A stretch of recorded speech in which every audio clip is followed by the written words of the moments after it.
aí, galera, beleza? Como é que vocês estão? Meus amigos, o vídeo de hoje eu dividi aqui em 6 temas e eu acho que o dia de ontem pode ser marcado por uma palavra: humilhação.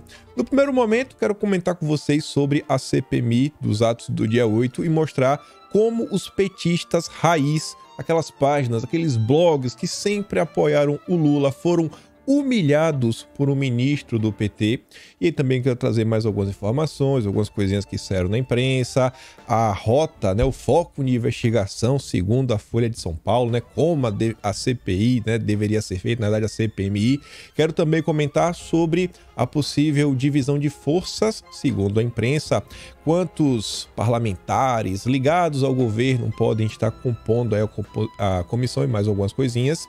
E aí depois eu quero falar com vocês sobre mais uma humilhação, que essa realmente foi absurda.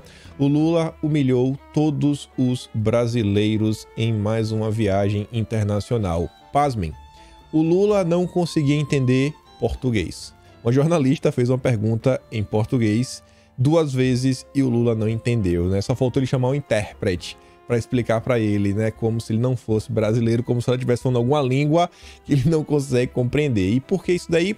Quero mostrar para vocês. E também saiu uma nota na Folha de São Paulo que eu não tinha visto e eu quero mostrar, onde os jornalistas mostraram os principais assuntos que reverberaram nas redes sociais lá dos orientais.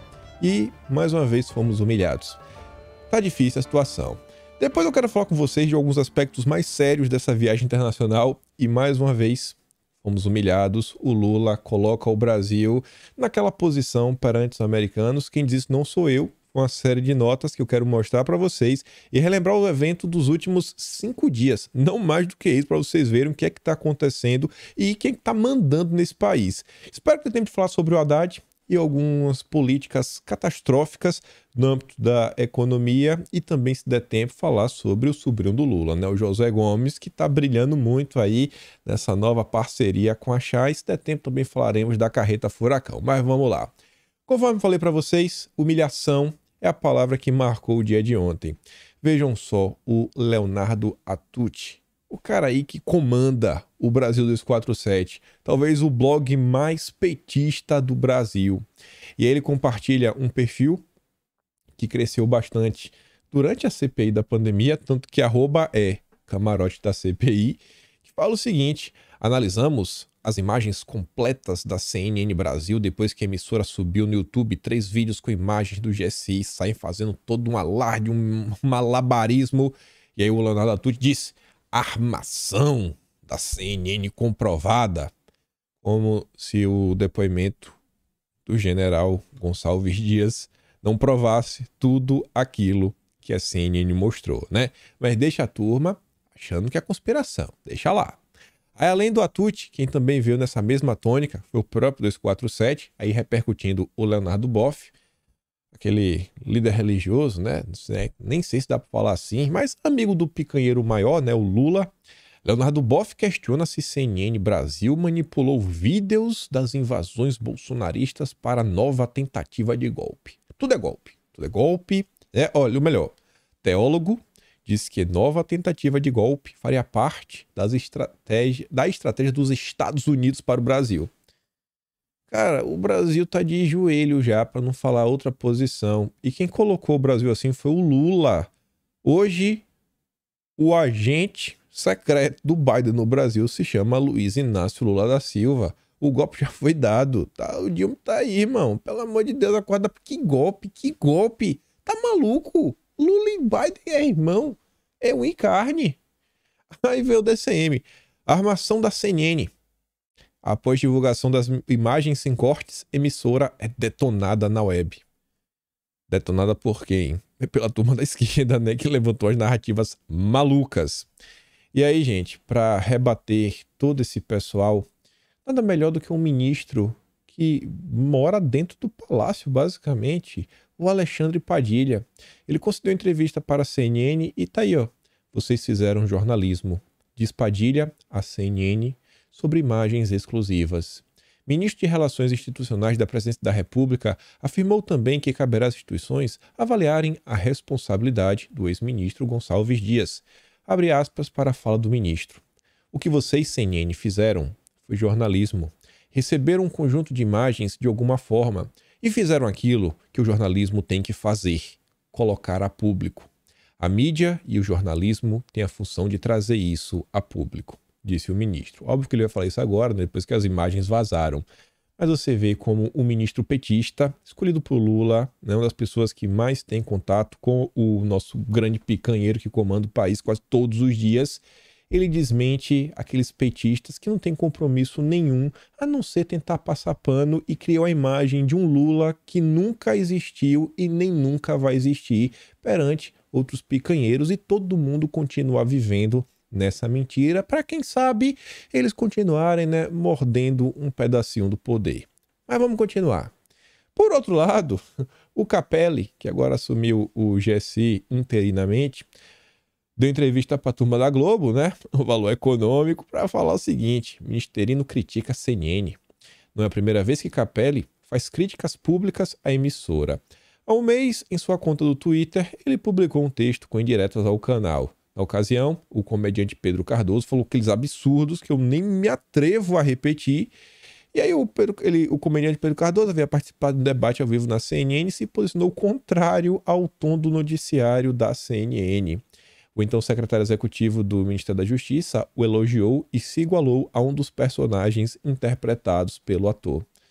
Bom, esse final é interessante, né? É um personagem, se igualar a personagens. É a turma da esquerda. São vários personagens. De verdade, só realmente os fatos que eles teimam em negar. Mas vamos continuar. Olha isso daqui que interessante. Reação relâmpago no caso do vídeo do GSI também levou em conta a repercussão nas redes. Isso daqui é a principal razão que tanto eles querem aprovar o PL 2630, o PL das fake news, para poder regulamentar as redes, ou seja, calar vozes. Uma das razões que levou o governo a agir rapidamente no novo episódio envolvendo os ataques ao 8 de janeiro, resultando na queda do chefe do GSI, foi saber que esse assunto lidera o ranking de caso de maior desgaste da gestão Dilma desde o 1º de janeiro. O segundo pior momento do governo ficou com as desastradas falas sobre a questão aí na Ucrânia, ambos à frente da atrapalhada do tributa, não tributa dos sites asiáticos. Vejam só, o Shine, que aparecia já na pesquisa da Quest, que a gente comentou essa semana, fiz questão de trazer para vocês do início até o fim, que mostra assim, um derretimento sem igual do desgoverno. Ainda assim, só é o terceiro pior momento. E olha que já foi catastrófico. E está pontuando que o que aconteceu, né, já coloca em primeiro lugar. Uma coisa que chamou minha atenção na última pesquisa da Quest é que mostra que a percepção dos brasileiros da corrupção e alguns probleminhas governamentais está crescendo. Vinha se mantendo estável e de fevereiro para abril teve um crescimento vertiginoso. Por que será? Por que será? E mais uma vez as redes sociais causando problemas, né?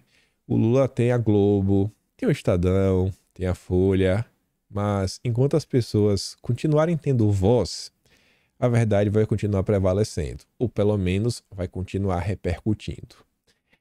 A Folha de São Paulo fez uma nota para tentar resumir os 5 pontos para você entender a CPMI aí dos atos do dia 8, né? Não sei por que a imprensa brasileira ela fica insistindo em colocar CPI, né? E nunca colocam CPMI. Mas beleza, vida que segue. Entre os pontos, eu trouxe meio que um e-mail, um ponto completo e outro um pedaço para mostrar para vocês. Eu falo o seguinte, né? Que o foco da investigação serão os bolsonaristas. Mas como assim, pô? Olha qual é o nome. Olha o nome. CPI do 8 de janeiro. Não deveria então ser uma CPI para investigar o dia 8 de janeiro? Os eventos, as causas, né? Tudo que aconteceu ao redor. Acho que esse deveria ser o foco.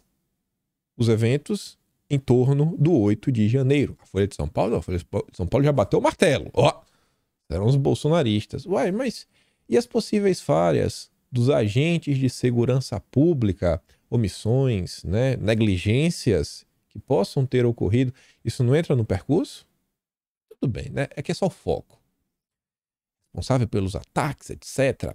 Entram nisso os vândalos em si, os organizadores dos atos, financiadores dos acampamentos e caravanas e os autores intelectuais como Bolsonaro. Bolsonaro é um autor intelectual, segundo a Folha de São Paulo.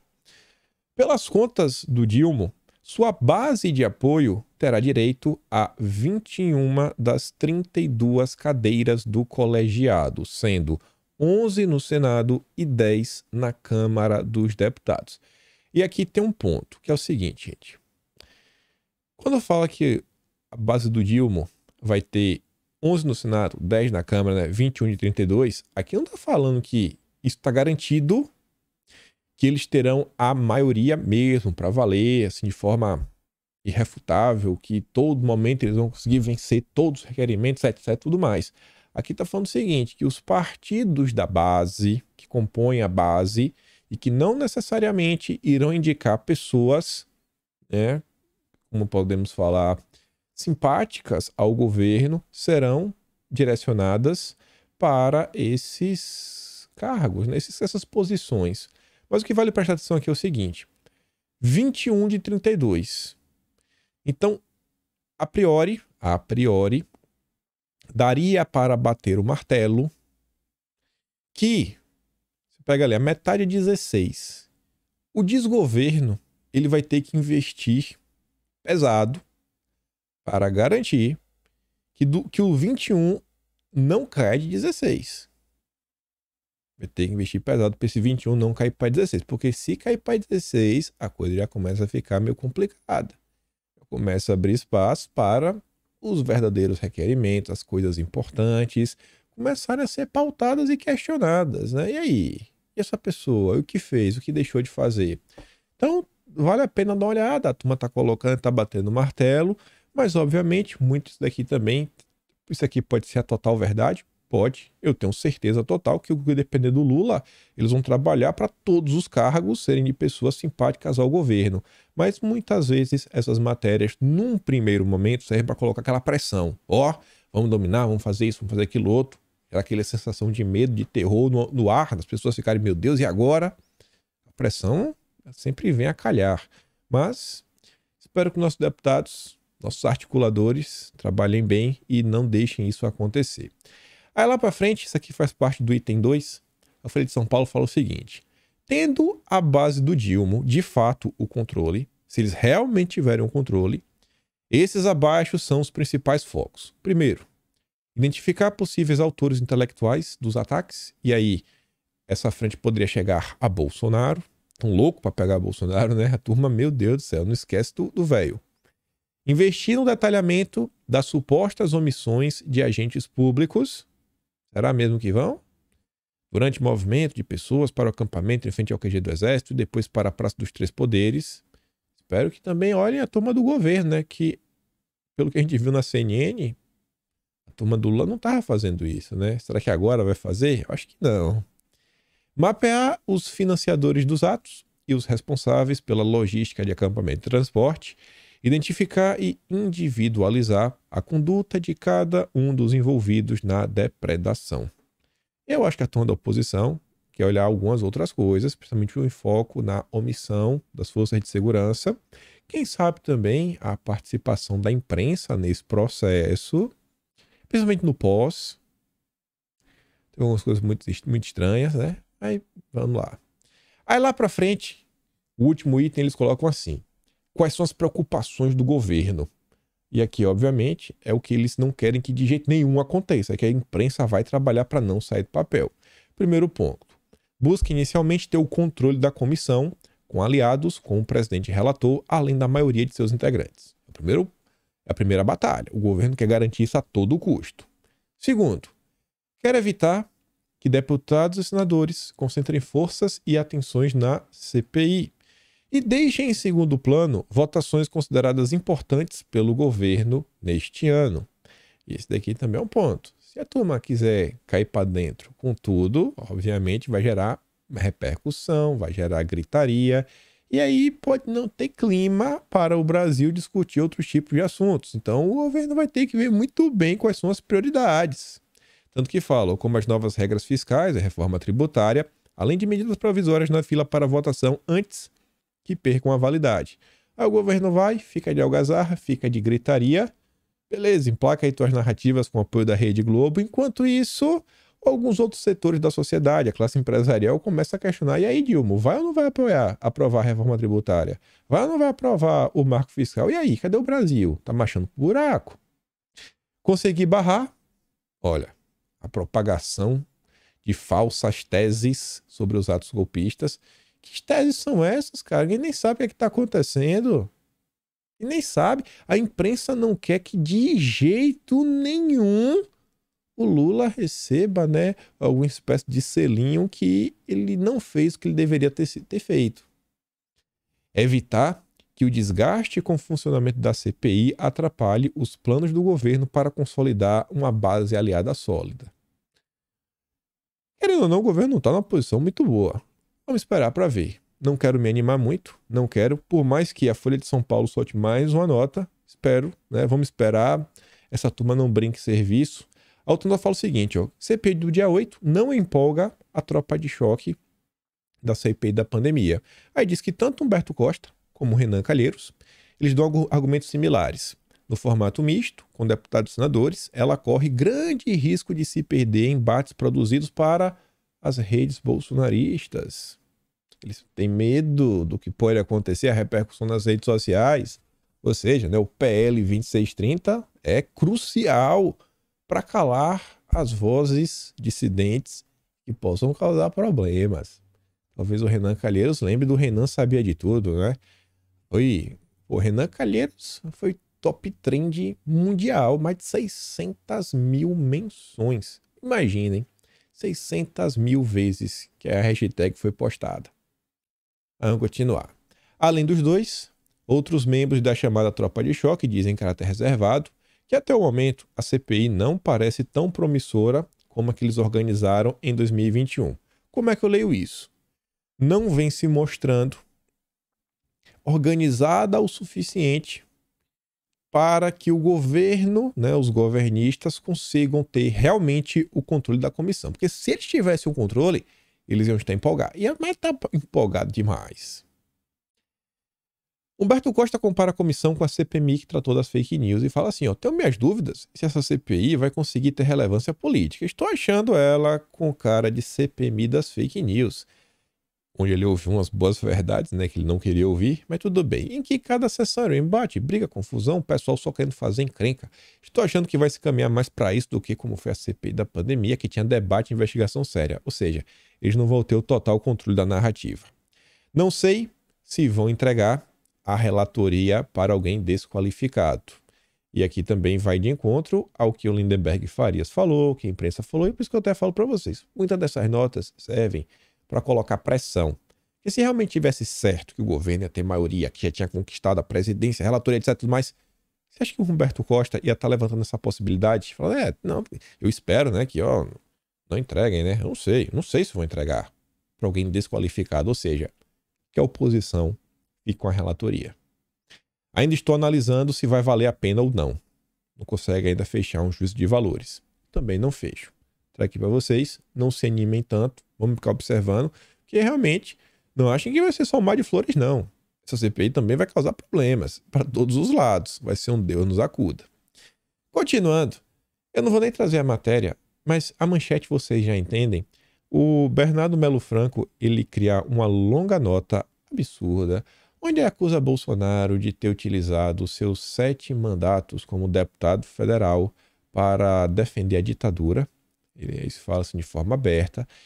Ele fala inúmeros absurdos, acusa Bolsonaro de tentar fechar, né, veículos de comunicação, sendo que é totalmente o contrário. O Bernardo Melo Franco, ele quer reescrever a história, porque foi o governo Bolsonaro que inclusive apresentou a MP da Liberdade, para realmente garantir que nenhuma pessoa ia ser perseguida nas redes sociais sem antes uma decisão real, né, do âmbito no poder judiciário. Mas não, ele é o grande malvado, autoritário, ditador. Óbvio que tinha que ser na Globo esse tipo de texto. Aí, olha a imagem que ele pega de Bolsonaro, né, como se estivesse com raiva. Bolsonaro na Polícia Federal. Investigadores já sabem que o golpe tinha chefe. Você lê do início até o fim, em nenhum momento ele está explicando como os investigadores sabem disso. Eu acho que é o que ele quer. Ele quer isso daí. A Folha de São Paulo também quer isso daí. Eles querem bater o martelo que Bolsonaro, dos Estados Unidos, lá, quieto onde ele estava, sem falar nada, ele é o chefe. Ele é o chefe. Beleza, né? É Rede Globo. Já entrou em campo para ajudar o Lula. Ministerinho do GSI diz que vai renovar servidores e propor novo desenho institucional para o órgão. Isso já comentou, o Dilma também não é besta. A turma da esquerda vai querer usar o clima do momento para tentar emplacar mais algumas decisões, algumas ações no âmbito para promover uma ampla reforma militar e tirar todo mundo aí de setores, né, em cargos políticos e mandar todo mundo de volta para a caserna. Agora, isso não é uma unanimidade, porque o Múcio viajou com Dilma para Portugal.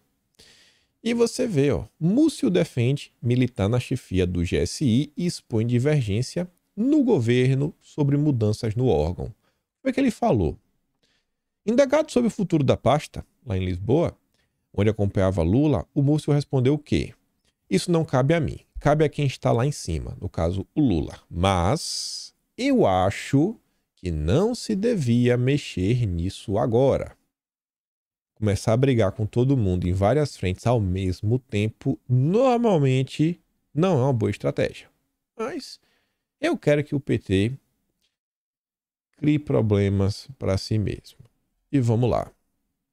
Só para encerrar aqui, eu acho que não botei mais nada depois disso.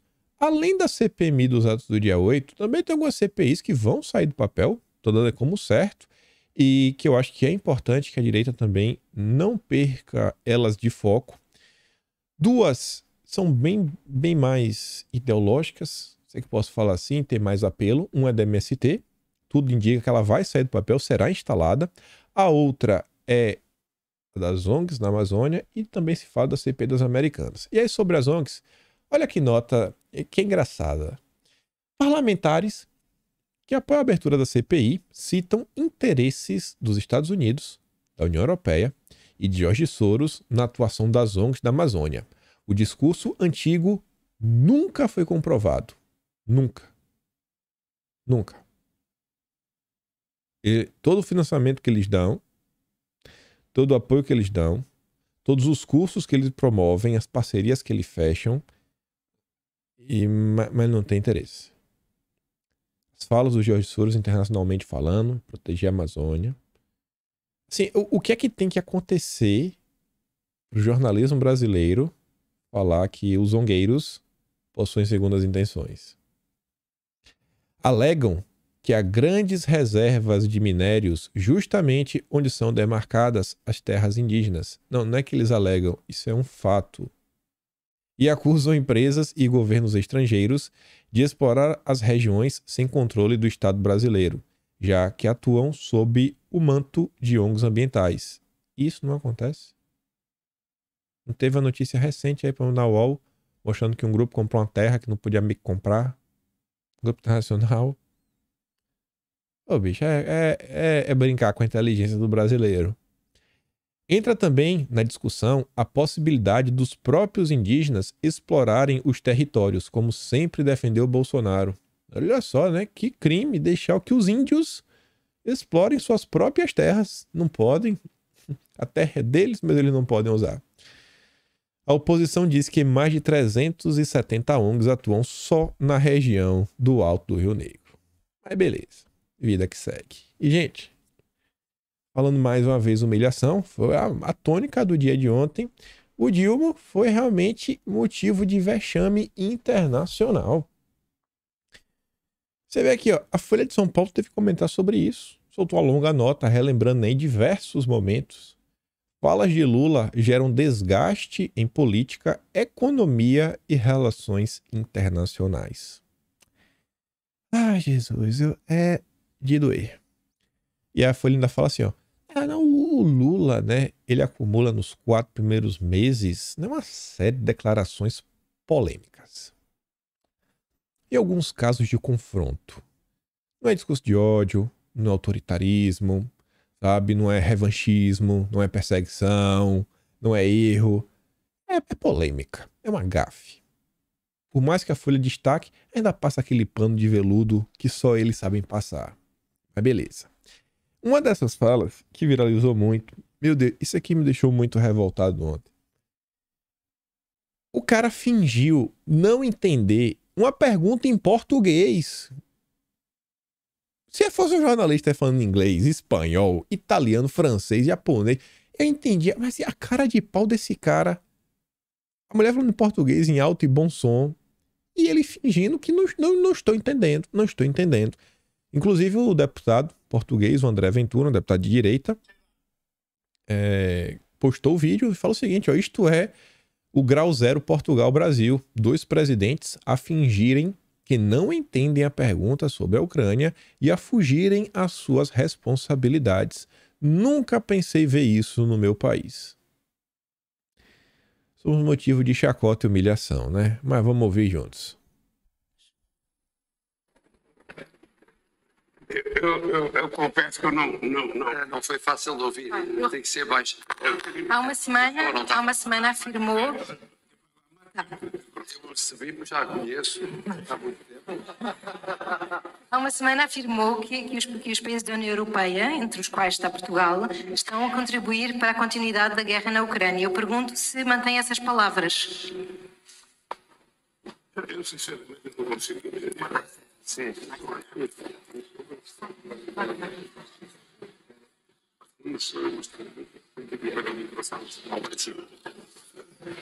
Deixa.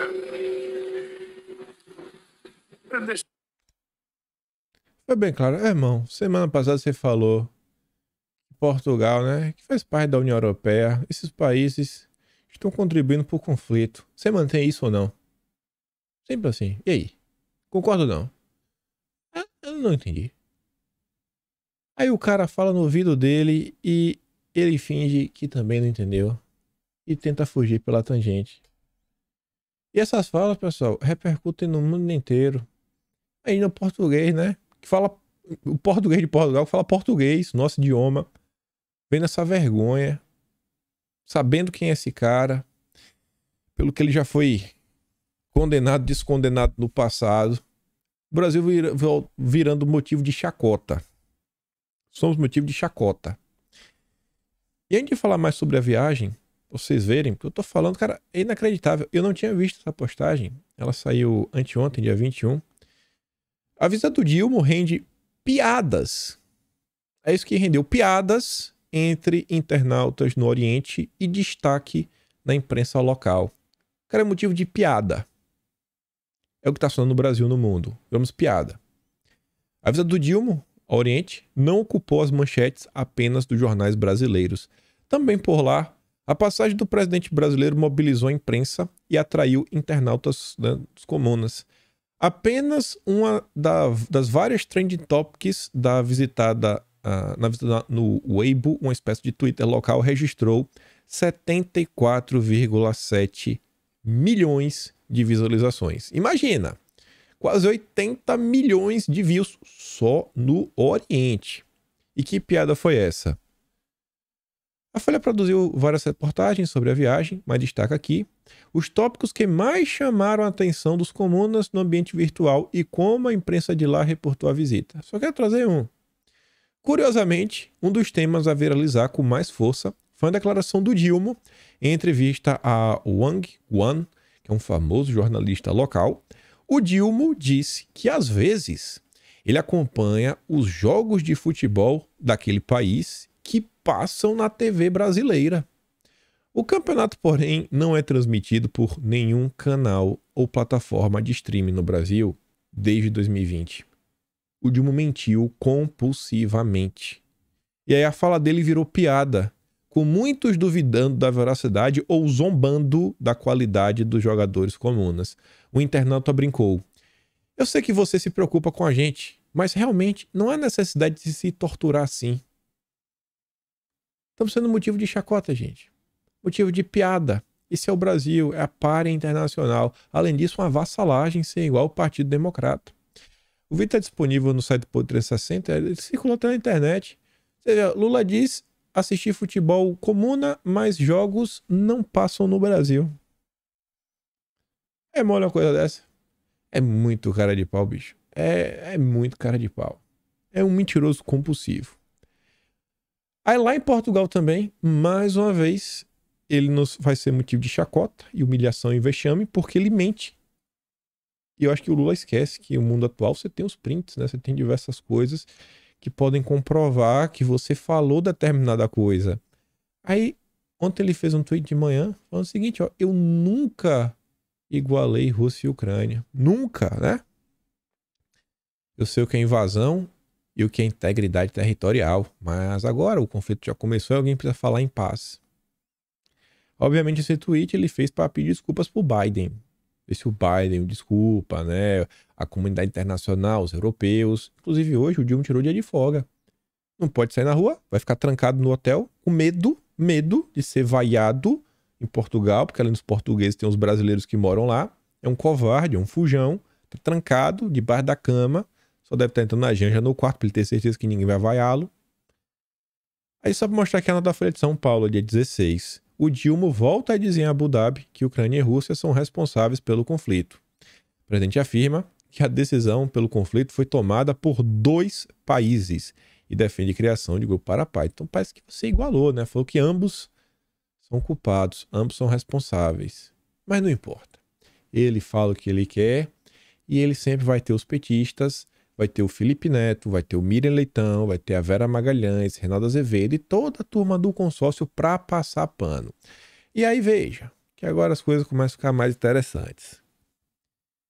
Foi anunciado aí nas últimas horas, na verdade foi anteontem, que o Celso Amorim decidiu viajar para a Ucrânia após críticas às falas do Dilma sobre o conflito. Bom, em parte sim, né? Foi por causa das falas do Dilma que ele resolveu viajar, mas não só isso, né? Tem alguns a mais. Vamos lá. O anúncio feito pelo ministro da Secretaria-Geral da Presidência da República, o Márcio Macedo, após o encontro com representantes da Associação de Ucranianos de Portugal, que ia realizar um pequeno ato em frente à Embaixada de Lisboa na sexta. A viagem ainda não tem data para ocorrer. Abre aspas. O Dilma determinou e me orientou que dissesse que o Celso Amorim, que esteve na Rússia, vai visitar a Ucrânia. Será que o Dilma pediu porque ele tá arrependido? Ele se arrependeu?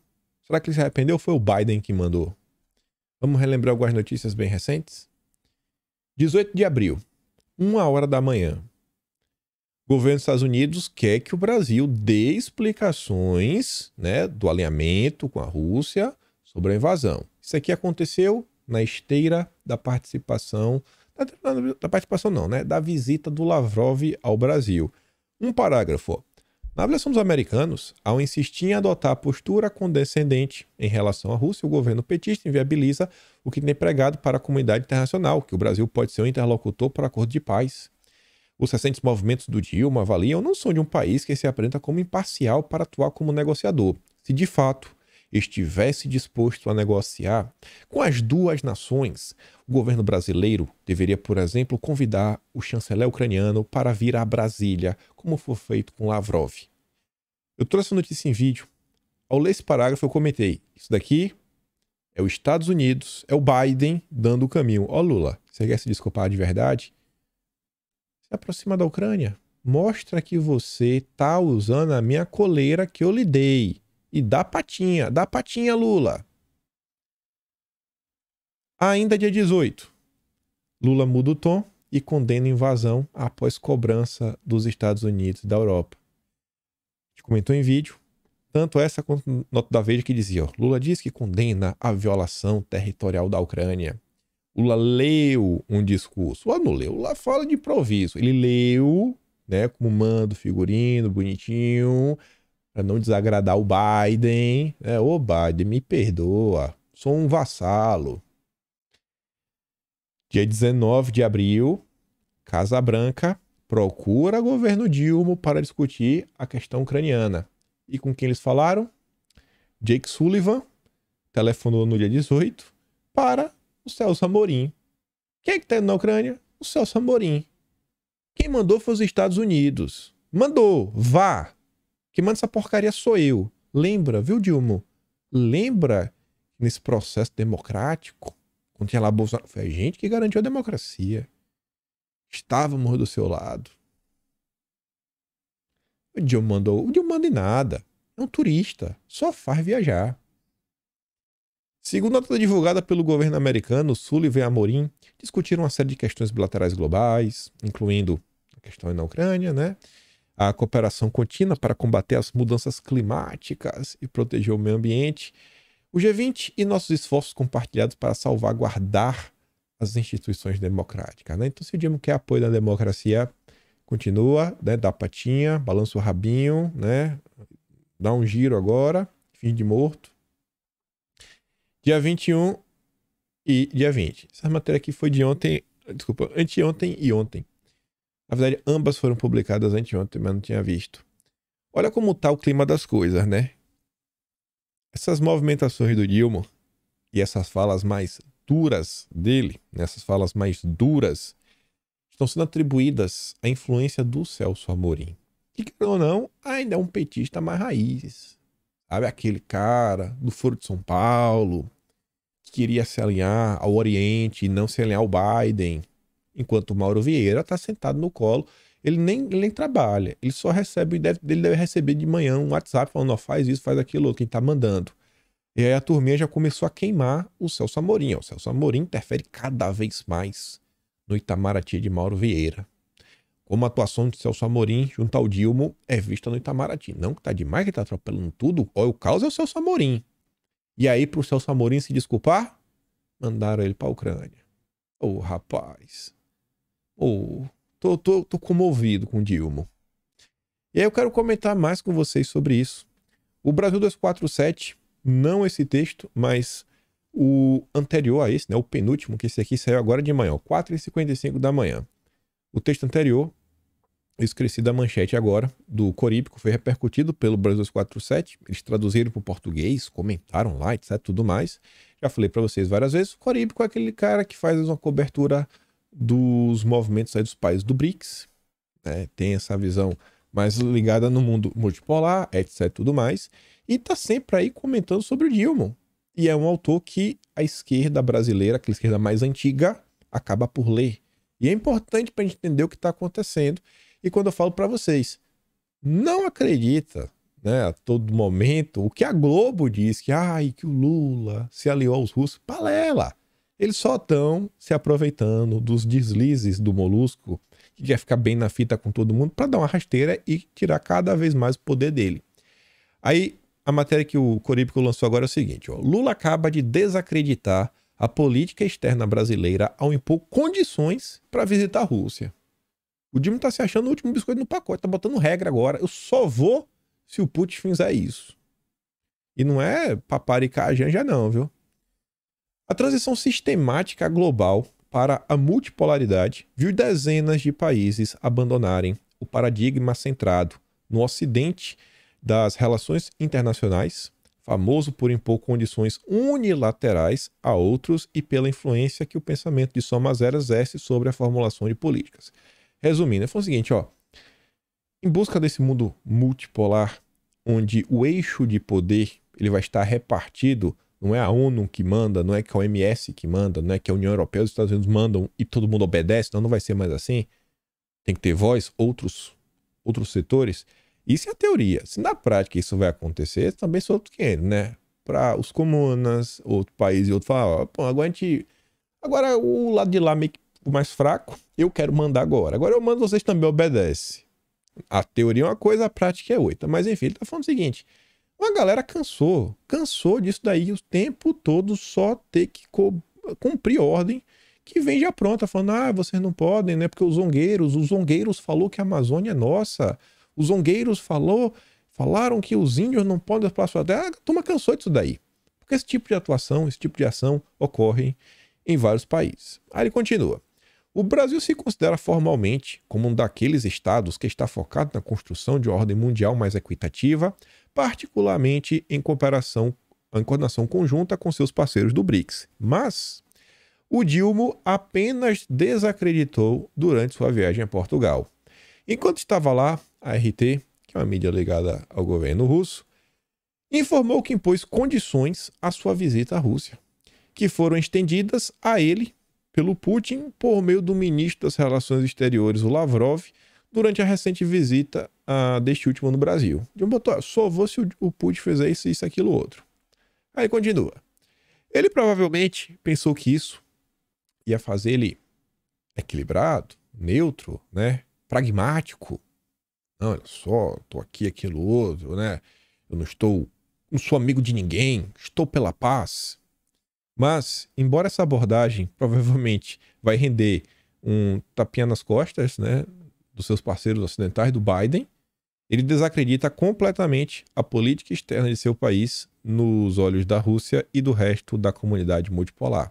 Esse cara, o coríbico que escreve isso, ele mora em Moscou. Ele escreve em inglês, ele é publicado tanto no Oriente, em um site lá, da mídia de lá. Esse texto está no Zubu Brothers, que é um site que é publicado na Índia e que eles leem inglês normalmente fluentemente. Ele também escreve em outros idiomas e todo mundo do Brasil também lê. Então imagina, o que o Dilma está falando, além da RT ter compartilhado, tá todo mundo vendo. Pensa o seguinte, gente. Se ele tivesse ficado calado, tava melhor. Porque no final do dia, qual é a visão que eu acho que o Dilma deveria ter? É tentar se espelhar em Bolsonaro, de colocar o Brasil em primeiro lugar.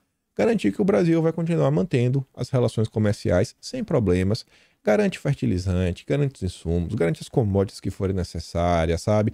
Garante todas as vendas que forem importantes e também a aquisição de tudo que for importante para a indústria brasileira, para o comércio brasileiro, para o setor de serviço brasileiro continuar operando firme e forte. Veja isso daí. Não. O Dilma fala besteira para desagradar os americanos e depois ele fala besteira para desagradar o Oriente. Ou seja, ele quer agradar ambos, ficar com o pé em cada canoa, mas ele só faz se humilhar e colocar os pés pelas mãos. Só. Ele não consegue acertar uma.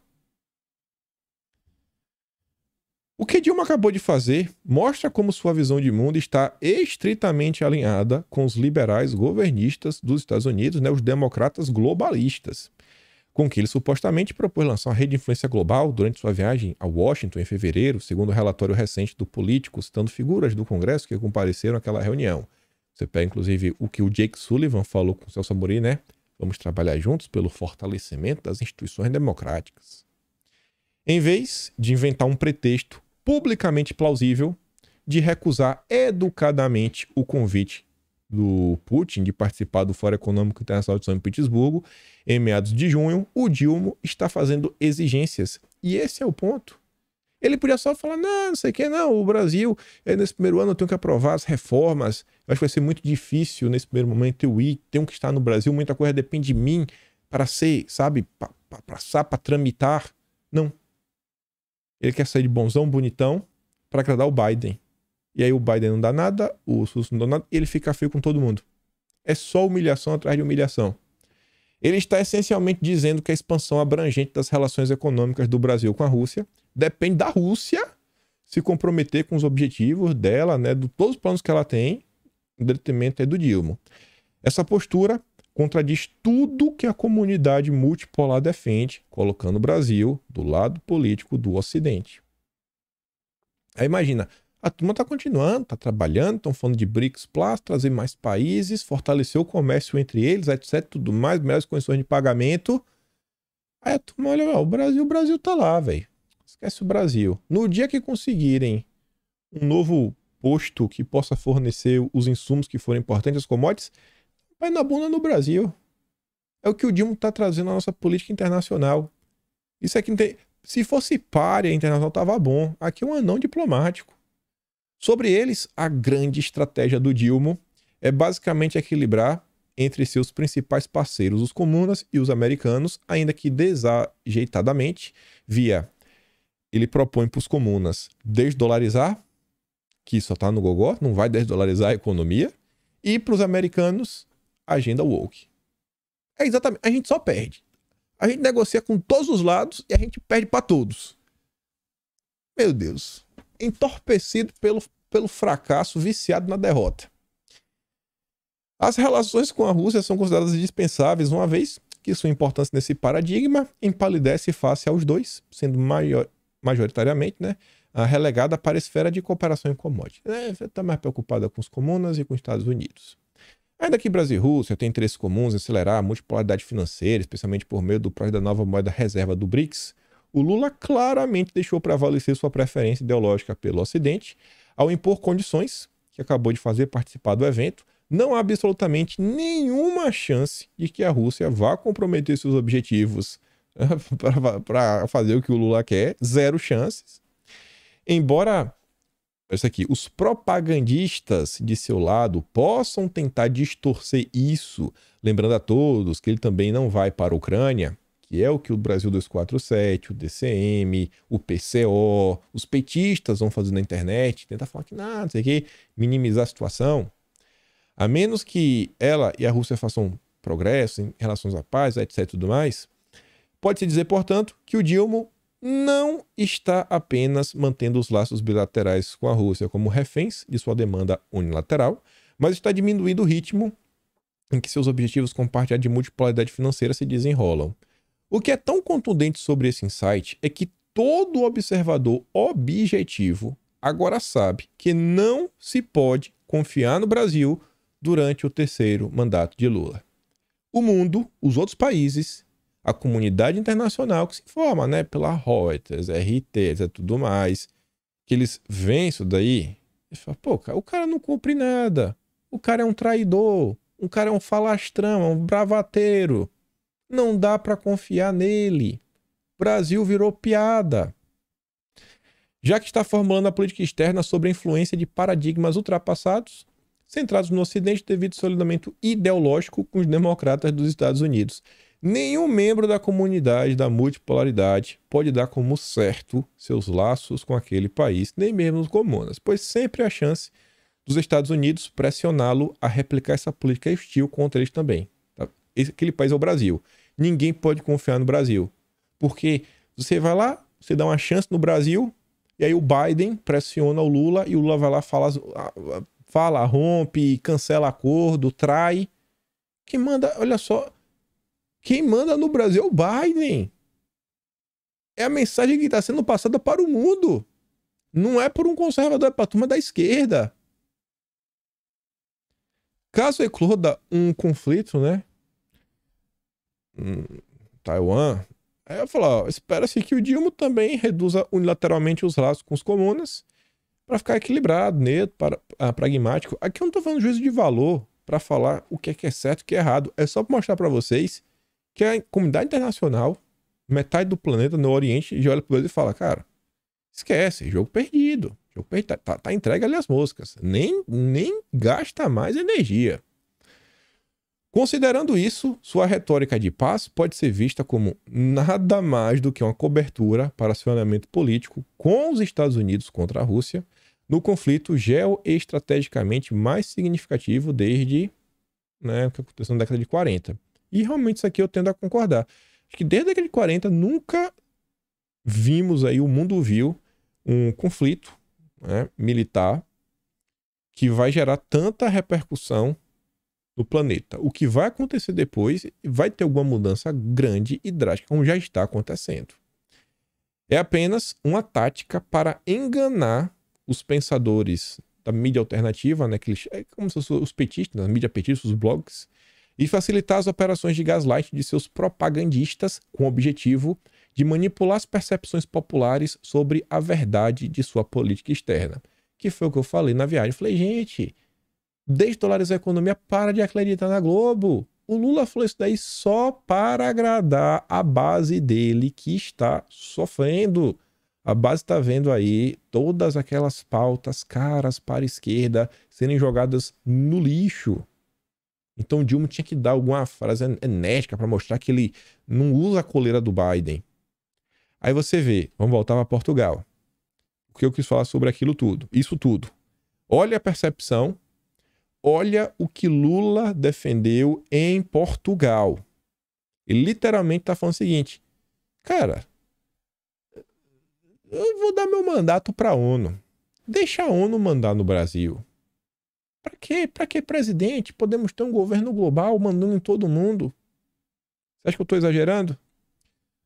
Lula defende governança mundial com maior presença de países no Conselho de Segurança da ONU. Essa governança mundial não tem nada a ver, não. Tem não? Vamos ver. O Dilma defendeu o estabelecimento de uma nova governança mundial com o maior número de países no Conselho de Segurança da ONU. Ou seja, ele quer que esse conselho possa ter, né, mais voz na tomada de decisões internacionais. É preciso que mais países e continentes entrem no Conselho de Segurança da ONU e restabeleçam uma nova geografia, porque a geografia de 45 não é mais a mesma. Não podemos continuar com membros do Conselho fazendo, né, brigando entre si. Eles são membros do Conselho, decidem, né, o conflito sem consultar o Conselho. Ou seja, a ONU tem que ter poder de falar que você pode ou você não pode fazer. Eu acho que ninguém é a favor de um conflito bélico. Acho que ninguém, 0 pessoas. Mas, no mínimo, muito interessante ver o Dilma defendendo que uma organização multilateral, que nenhuma pessoa desse planeta elege o presidente. Você votou pro presidente da ONU? Eu acho que não. Na verdade, é o secretário-geral, né? Acho que ninguém votou no secretário-geral, mas o Lula quer que não. Que a ONU vai decidir. A ONU vai decidir. Ou seja, eles mesmos desrespeitam as regras do Conselho de Segurança. Por isso, o Brasil está brigando para convencermos outros países para termos uma ONU mais representativa. ONU com mais força, né? E com mais pessoas. E agora que vem a cereja do bolo. Ainda sobre a necessidade de uma nova governança mundial, Lula criticou que as decisões tomadas nas conferências sobre mudança do clima, né, as COPs, não são implementadas e voltou a pedir mudança no Conselho da ONU para que as decisões ambientais possam valer. E o que ele quer falar com isso? Estamos falando de mudanças na governança mundial. Não adianta tomarmos decisões nas dezenas de COP que fazemos para discutir, mas se você não tiver uma governança forte para exigir o cumprimento das decisões, a gente vai na reunião, toma as decisões, no ano seguinte fazemos outra e as decisões nunca entram em vigor. Porque quando tentamos aprovar no Estado Nacional, muita gente não consegue. Ou seja, temos que dar poder para a ONU, um poder suficiente que ela possa tomar decisões que o Congresso do país sequer tem a possibilidade de ir contra. Para que soberania nacional? Vocês querem me falar que esse cara aqui tá fechado 200% com Foro de São Paulo, com o BRICS? Meu Deus do céu.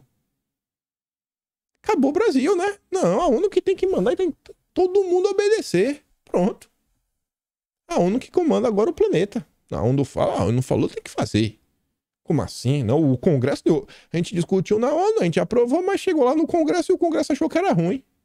Como o Congresso ousa a questionar, né, a Greta, que participou do debate da ONU e falou que isso era o certo? Cara, eu fico de cara com as coisas que estão sendo propostas. É humilhação e vexame atrás de humilhação e vexame. Esse é o Dilma.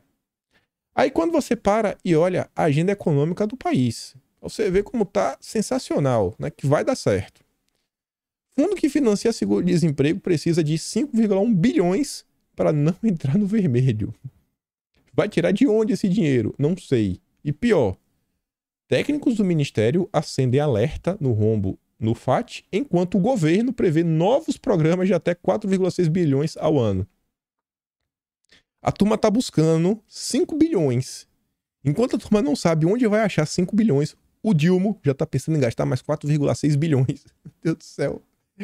Onde é que tá esse cara? Tá em Nárnia. E essa crise que estamos vivendo, ó, voltará ao vermelho em 2023 após 2 anos de resultado positivo. 2 anos de resultado positivo. Governo Jair Messias Bolsonaro. E aqui é o fundo do seguro-desemprego, que financia o seguro-desemprego. O Lula trabalha para o trabalhador, né? Em crise, Tok Stock fecha lojas e faz liquidação de estoque de até 50%. Pois não tá boa, né? Inflação deve voltar a ganhar força no segundo semestre, diz o Campos Neto. Eu achei que ela tinha perdido a força em algum momento. Vocês lembram de algum momento que a inflação recuou nesse ano? Que eu só tô vendo notícia da inflação, né, sendo revisada para cima. Se ela ainda vai ganhar força, meu Deus do céu, eu tô com medo. Cadê? Pera, tá aqui, ó. Eu estou com medo. Putz, qual é esse aqui, velho? Eita, agotando. Acho que é esse aqui. Tô com medo. Eu tô com medo. Eu estou com medo. Selo Armínio Fraga, eu estou com medo. Fundador da Natura diz que governo Dilma está bastante decepcionante. Pedro Passos afirmou que o Dilma foi bastante decepcionante. Mostrou contrariedade com as falas do petista sobre a Ucrânia. A lentidão na área ambiental. Faz o L. Faz o L, né? Faz o L também. Mas vamos continuar. Paulo Gala, um economista da esquerda, numa linha mais trabalhista, nacionalista, como se classifica. Castanhon, a mesma coisa. Ali, ó. Atividade industrial sem força. 3 meses seguidos em queda.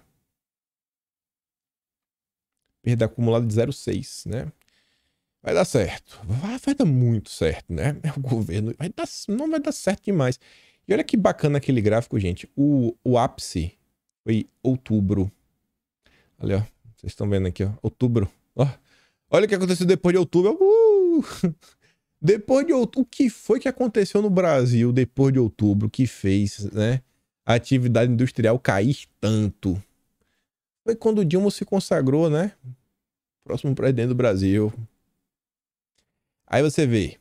Nova regra fiscal não muda, por enquanto, classificação de risco do Brasil. Ou seja, não vai entrar dinheiro, ninguém vai colocar dinheiro, porque estão olhando o Brasil é uma espelunca, não tem como dar certo. O economista da Austin Rating não descarta, inclusive, o movimento contrário. Ou seja, uma nova revisão para baixo. Se está achando que está arriscado o Brasil, vai ficar pior. Vai ficar pior, né? O Emílio Surita, talvez seja um bom candidato para o Prêmio Nobel 2023. O Emílio Surita, né, da economia. Aquela frase, pô, é a teoria econômica do governo Dilma. O dia de hoje é melhor do que o dia de amanhã. Né? Celebre hoje, que amanhã vai estar pior. Em nenhum momento o governo fala qual é o plano de redução de despesa, de custeio, de contenção. Ele sempre ajusta a despesa para o aumento da receita. E aí fica ainda mais difícil de acreditar nesse cenário quando se tem expectativa de desaceleração econômica em 2023. Além disso, olha ele, Meirelles. Meirelles fez o L. Tá lá na Folha de São Paulo, concedeu entrevista. Novo arcabouço é difícil de cumprir, né? Difícil. Vamos botar impossível, né, Meirelles?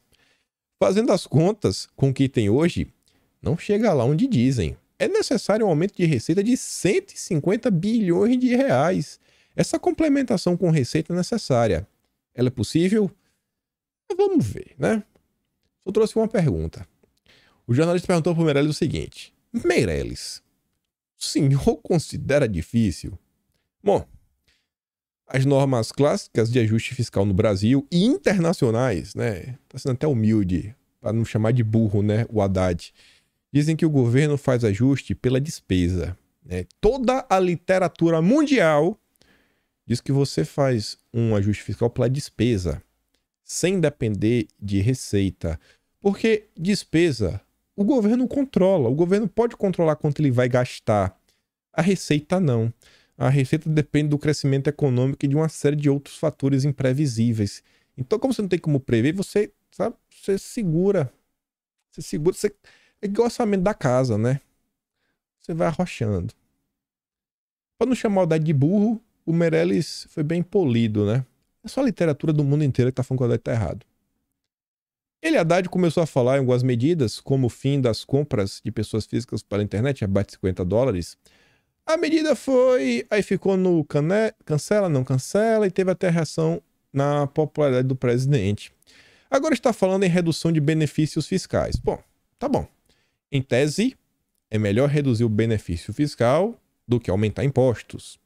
O problema é que para reduzir o benefício, precisa avaliar questões como a competitividade da indústria afetada, porque a tributação local no Brasil é muito elevada comparada à de muitos países. Ou seja, o Haddad pode tornar a economia brasileira insustentável, porque para ela funcionar e a empresa não fechar, tem que ser tão caro que não vale mais a pena vender. E ninguém vai comprar. Haddad, não quebre o Brasil, Haddad. Não quebre, Haddad, pelo amor de Deus. Então, no momento em que você começa a reduzir benefício, na prática, tu tá aumentando imposto. O cara vai pagar mais. E pode afetar a competitividade de diversos setores industriais brasileiros. E vocês já viram um gráfico como é que está a indústria brasileira, né? Desde outubro. Mas o senhor não disse que considera factível a proposta do Haddad, Meirelles? Então, né, em tese, né, na teoria, tudo é factível, né? Tudo. Na teoria, no papel é lindo. Mas precisa ver os custos, né? Que afinal será consequência. Ou seja, o Haddad quebrou o país. O PT acusou a Lava Jato de quebrar a economia nacional, as empresas, sucatear para, através de recuperações judiciais, os imperialistas comprarem toda a tecnologia, né, e o aparato e a propriedade intelectual brasileira. Parece que o Haddad gostou e está repetindo, né? O Haddad parece estar muito empenhado em quebrar todo o país. E quem gostou da entrevista nessa mesma linha, e a gente encerra o vídeo aqui, a entrevista uns 5 minutos aqui pelo menos, não vai dar tempo de falar do sobrinho do Lula mais uma vez, mas é bom, porque eu quero falar não só disso, como um assunto que vier depois. Tarcísio estava aí na páginas amarelas da Veja, gostei de ver aqui o Tarcísio, essa postagem no Twitter, ainda que seja só para torcida, eu acho que é importante. Eu acho que o Tarcísio está certo e ele deve lembrar sempre e ser grato, né, de todo o passado e de onde ele chegou, como ele demonstrou ao longo da entrevista. Ele fez um tweet, nas páginas amarelas da semana, fala sobre o trabalho que estamos realizando em São Paulo, dos desafios superados, dos planos para os próximos meses, da minha visão para o Brasil e a importância do presidente Jair Bolsonaro nesse contexto. Não esquece do velho, não. Tarcísio de Freitas. Lula não tem plano para o Brasil. Falou óbvio, né, Tarcísio? Mas chocou o jornalista. O senhor foi eleito com apoio de Bolsonaro e dos apoiadores. Ainda pode ser chamado de bolsonarista? O Tarcísio fala, tem uma relação de amizade e gratidão com o presidente Bolsonaro. Ele foi muito importante para mim, ainda bem que lembra. Me abriu uma porta que não era aberta para técnicos. Eu acredito muito no governo que ele fez. Sou liberal, acredito na busca pela iniciativa privada. E o fato de estar aqui, eu devo exclusivamente ao Jair Bolsonaro. Não só ele, vários de nós. O que seria de mim sem o Jair? E não é assim porque que o Jair me compartilhou. Não. O simples fato de Bolsonaro existir, quantas pessoas não começaram a acompanhar o dia a dia, as coisas que aconteciam no Brasil. Porque Bolsonaro é emocionante, né? Quando o Bolsonaro entra em campo, vai ficar mais emocionante. Sem ele, a política tá com um pouco mais de emoção agora, né? O ano começou meio devagar, agora o bicho tá pegando.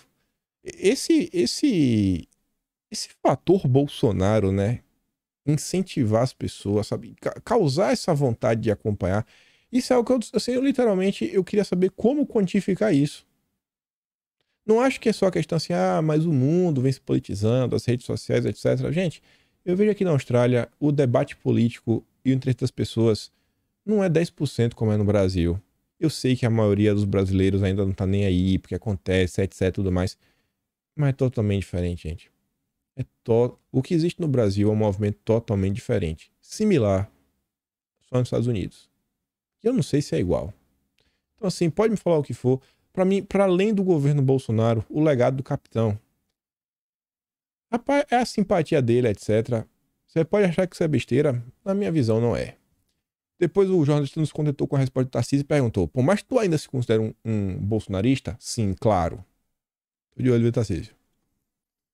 A chegada de Bolsonaro aos Estados Unidos pareceu um pouco apagada.